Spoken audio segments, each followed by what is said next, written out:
Yo, what is going on, guys? I'm back at it again with another video. We're just gonna hop straight into it, man.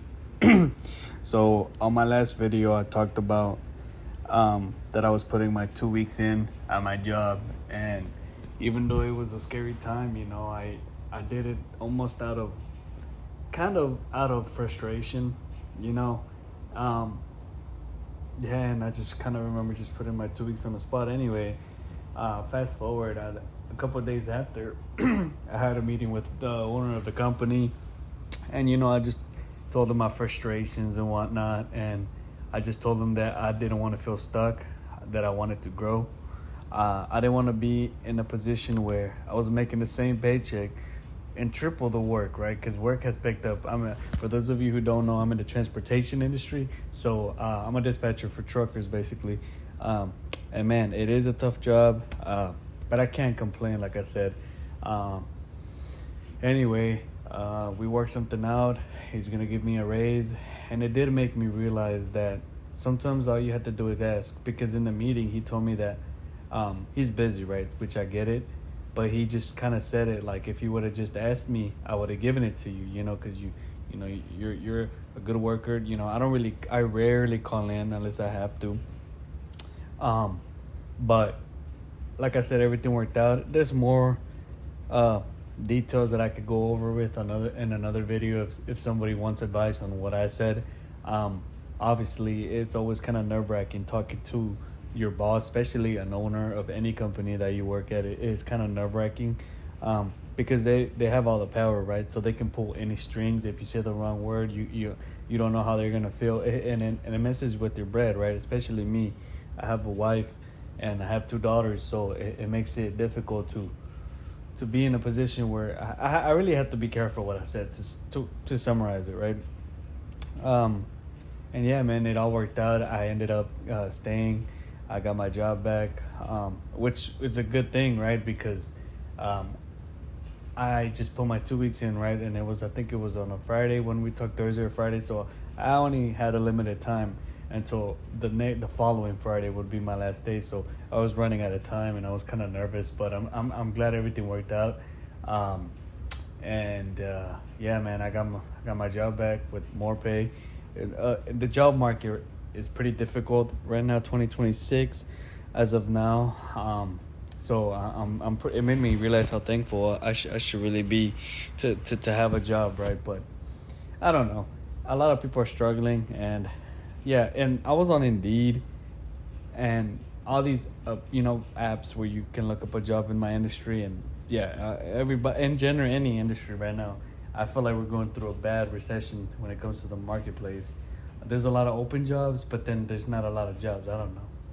And this morning, Tuesday, I get a call back from a company that I was applying for when I was down bad. I think it was a warehouse job, and obviously I was going to be making way less but have benefits. But man, but like I said, it was a crazy time. It did make me feel thankful. I did say in my previous video that I do have my trust in God. I do believe that if you have faith, His plans are always better than yours. So I'm just thankful that everything worked out, and I know that I'm on the right path, even if it doesn't feel like it. I get frustrated to this day, but it made me realize that I have to speak up. You can't always be the nice guy. You can be nice, but you kind of have to have like a killer instinct when it comes to getting what you want. Because like I said, I just assumed that I was gonna get a raise, and that was causing an issue.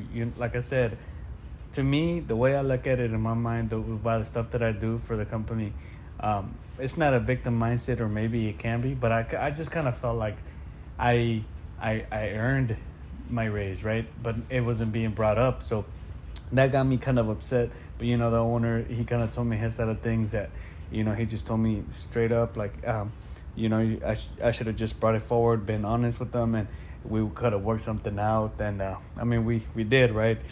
And I didn't give him a set price on what I think my raise should be, because I also don't want to lowball myself.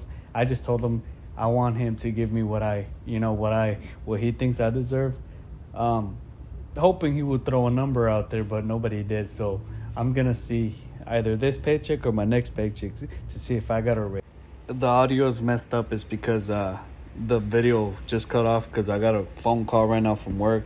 But yeah, guys, all I really did was be honest with my boss. And I mean, things kind of worked out, I guess. So we're just going to see within the next year how it is at work, and I'll make a decision based off of that. But it put me in a place where I have stability.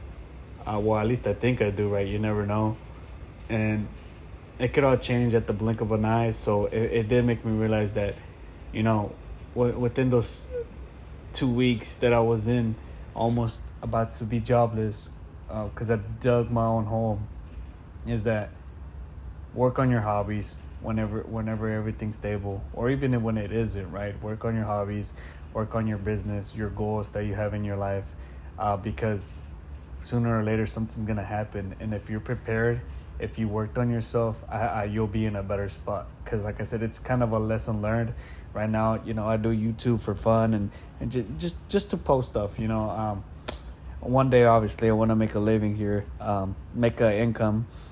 One day, just for, you know, making content. When you make content, you actually have to think. Instead of consuming it, you don't really know how much work comes into it at times, right? I'm not saying it's the hardest job, but it is a lot of creativity, so I do enjoy that. Anyways, that's enough for this video, guys. Please like and subscribe, and I'll see you on the next one.